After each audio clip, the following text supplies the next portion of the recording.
She served him coffee for 11 years. He never left a single tip, not once. Not even on Christmas morning when she worked a double shift with a fever of 102 just so she could afford her daughter's school supplies. His name was Gerald Whitmore, and in Beaumont, Texas, he was the kind of man who made sure everyone knew exactly who he was. He owned half the properties on Main Street, drove a white truck that never had a scratch on it, and every Sunday after church, he would walk into Patty's Diner, sit at the same corner booth, and order the same thing. Black coffee, eggs over easy, white toast, no butter. And when the bill came, $12.40, he would leave $12.40, exact change, every single time. Her name was Linda Casto, 34 years old, single mother, 2 kids, and the best waitress Patty's Diner had ever seen. Linda never complained about Gerald, not out loud anyway. She needed this job. She needed every shift. And in a town like Beaumont, you don't make enemies with men like Gerald Whitmore. So she smiled, she refilled his coffee, and she said, "Have a blessed day, Mr. Whitmore," every single Sunday.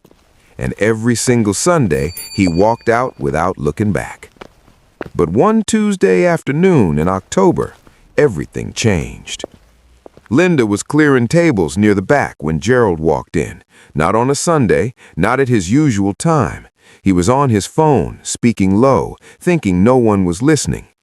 She wasn't trying to eavesdrop, but some words you just can't unhear.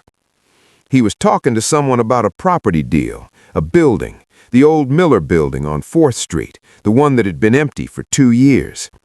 Gerald was laughing, telling whoever was on the other end that the owner had no idea what the land was actually worth, that the city had already approved a development plan, that once he locked in the price, he'd flip it for 4 times the money within 18 months.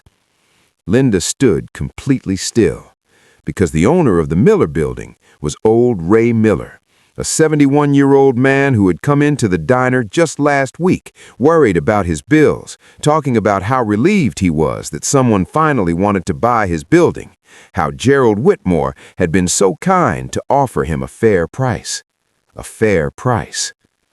Linda went home that night and she couldn't sleep. She thought about Ray Miller. She thought about her own mother, who had been taken advantage of by someone in a suit when Linda was 16. She thought about every Sunday, every exact $12.40, and something shifted inside her. The next morning, she called Ray Miller.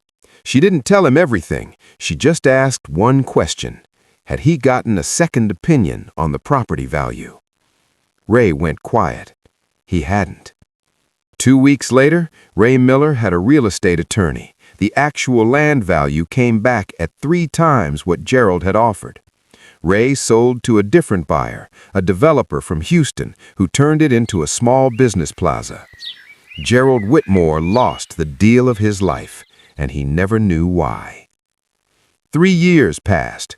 Linda kept working at Patty's Diner, kept smiling, kept refilling coffee, but she had also started doing something else, quietly, slowly, in the hours after her shifts.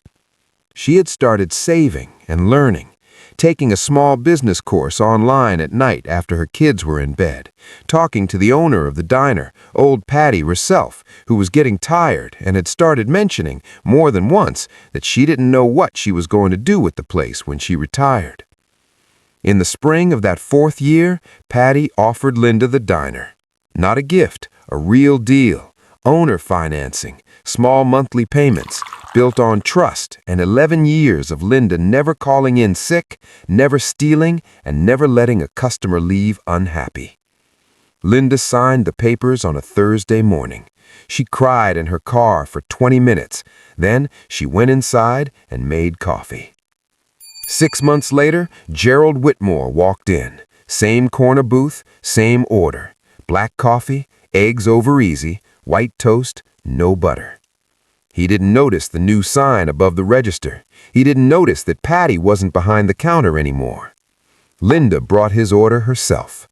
She set it down, smiled, said, "Good morning, Mr. Whitmore." He didn't look up. When the bill came, $12.40, he left $12.40, exact change, same as always. But this time, when he stood up to leave, he found a small folded note sitting on top of his money. He opened it. It said, "Keep the change. You've earned it. Linda Casto, owner." Gerald Whitmore stood in the middle of that diner for a long moment. Then he walked out. He never came back. And every Sunday after that, Linda left one empty booth open, corner table, just to remind herself where she came from and how far she had gone. Some people count their worth in exact change. Others build something those people will never be able to buy.